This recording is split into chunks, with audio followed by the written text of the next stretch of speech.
শুকরিয়া আদায় করছি যে আল্লাহ আমাদের সকলকে বিশ্বনবী মুহাম্মদ রাসূলুল্লাহ সাল্লাল্লাহু আলাইহি ওয়াসাল্লামের ইজ্জত রক্ষার আন্দোলনে বুজুর্গ উলামায়ে কেরামের সাথে থাকবার তৌফিক দান করেছেন। এই জন্য শুকরিয়া আদায় করি আলহামদুলিল্লাহ। বড়দের নির্দেশ, ওনাদের সামনে কথা বলার সাহসী আমার নাই।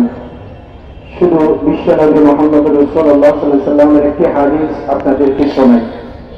আল্লাহ রাসূল বলেন, আনা খাতামুন নবিয়্যিনা লা নবিয়্যা বা'দি, আমি সর্বশেষ নবী, আমার পরে আর কোন নবী নাই। আল্লাহ রাসূল কি সত্যবাদী না মিথ্যাবাদী? রাসূলের এই কথাটা সত্য না মিথ্যা? আমরা সারা পৃথিবীকে জানিয়ে দিতে চাই, আমাদের নবীজি যেমন সত্যবাদী ছিলেন, আমাদের নবীজির এক একটা কথা সত্যের ভান্ডার, ঠিক না? আমাদের রাষ্ট্রকে আমরা জানিয়ে দিতে চাই, রাষ্ট্রপ্রধান যে থাকেন না কেন, এই বাংলার জমিনে কাদিয়ানীদেরকে কাফের ঘোষণা করেই লাগবে, করেই লাগবে।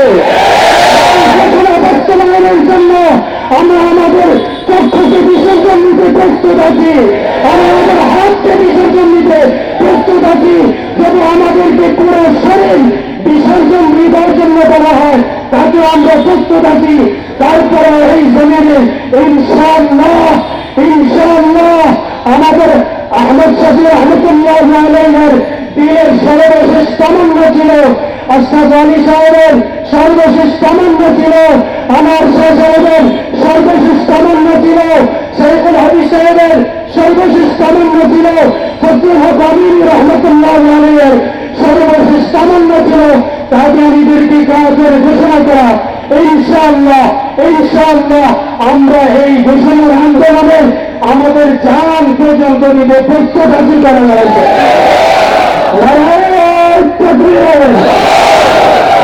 কাদিয়ানীরা কাফের ঘোষণা করা করতে হবে। সংসদে আইন চাই,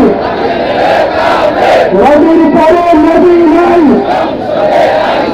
আমার তৌফিক ইল্লা বিল্লাহ।